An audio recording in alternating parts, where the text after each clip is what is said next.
about to wrap up the training here at the ATK9, American Tactical Canine Association's conference here at the Urban Training Center in southern Indiana. And a guy that's really helped me in my career, especially in the beginning, I'd call him on the phone long distance and we would talk and we'd discuss dog training for hours. And his name is Armin Winkler. He's here at the conference teaching, and I'm going to turn it over to him and ask him to tell you a little bit about how he got started in all this, what he's doing here, and maybe even his future. So Armin, take it over, brother. All right. Thanks, Steve. Thanks, Steve. I don't know if I helped you early in your career. But well, I was old, but it was early in my career. But we certainly crossed paths many years ago, and yes. It's been a good time being friends together. My background originally, I grew up in Europe, I grew up in Germany, and I started in the sport of Schutzhund. My father was a police officer, died when I was young, and I got more and more interested in the dog training end of things. Got a chance to experience some of the police work over there. And, well, when I was a teenager, just before my 18th birthday, my family decided to move to North America. We immigrated to Canada, and I went to school to become a vet. And well, I continued on with obviously my own personal dogs, and then got back more actively in the sport, and realized that you know, I had more than just a little knack for the canine mind. I started to get more active, teaching seminars. People started to like what I was teaching, invited me more and more. I started to develop a reputation and became, well, known really around the world, and people called me for seminars, and I traveled, and it gave me a great opportunity to learn a great many things about dogs. You know, you see enough dogs, you develop theories and concepts, and then you get to try them out, and that's really important. And if you get to try them out with one or two dogs, that's one thing. If you get to try them out with a few hundred dogs, it's another. So I was able to conceptualize a lot of stuff, and the more I started to do that, the more people wanted to hear me speak more about it and write and teach at conferences, and the more the law enforcement side of the dog world started to come towards me. In Canada, I already started to work some private security as a canine handler, just to get my feet wet that way, and work bomb dogs, worked narcotics dogs, and also some patrol dogs, of course. And you know, once the reputation thing took off, I started writing articles and in some of the publications, and more the law enforcement side started getting interested in things that I had to say, because it was a little out of the box. And I think I had a way to kind of make a lot of the traditional dog training, especially some of the sport dog training, make sense in the law enforcement side, in a reality-based side, as to not get stuck in the sport aspect of it, but still utilize some of the scientific methodologies and how they are applicable in their limited capacity in the law enforcement world. And again, a reputation for that developed. People started asking me to help them with that, and that ended up allowing me to cross paths with people in the special operations community. And it was actually at a seminar that we taught at together in Florida, yes, where I first met some of them.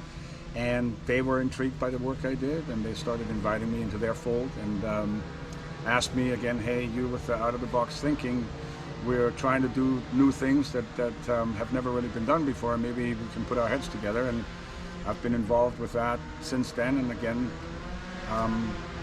I've more specialized in that now. I think that's kind of my niche at the moment, is the special operations teams. And once again, the reputation expanded from small to bigger. Became most of the special operations units in the US started asking me for little workshops and little help, and in things like dog selection, and also some of the specialized finesse training that they do. And then when word spread, of course, then some of the European units started calling me, and I'm pretty busy doing that. And that's still. why you're here at the Urban Training Center. And what are you doing here?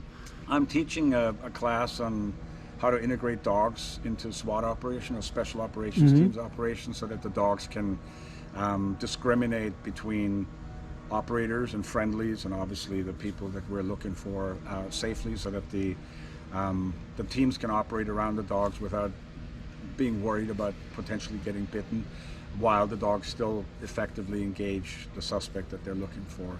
And when I say we, I mean the military community has refined that over the last decade and a half quite substantially, and has really made a lot of headway, but unfortunately some of the information hasn't filtered through to the domestic law enforcement sector. So some of the people that have organized this conference, the founder of the American Tactical Canine Association was a former special operations dog handler, and I met him on quite a few occasions training when I was invited to his unit to do some training, and some of the other instructors that are here also have either been with or worked with some of those units, and they figured, again, because of their prior interactions with me, I had something to offer.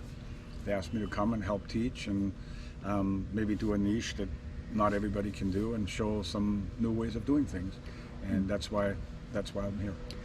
Looking back at your history or even current time, what would be the one thing in your life or in your mind, in a sentence or two, that sort of turned the page on your dog training philosophy, or what would make dogs better? Any particular thing that comes to mind, or were there many? What came to mind, and it was when I started, I was, of course, I was fairly young. My first dog, I was 12 when I started, so I was quite young. And I always felt that there was a disconnect between what the human wanted and what the dog understood us to want. Amen. And we just couldn't transmit that right. And in the end, it's human nature to sort of impose our will on them. And a lot of times, even though the dogs did it, it always felt that a lot of what the dogs picked up was more accidental than by a clear design. And I felt, with my opportunity to work thousands of dogs, I have a unique opportunity to conceptualize and theorize and then test my theory a little bit.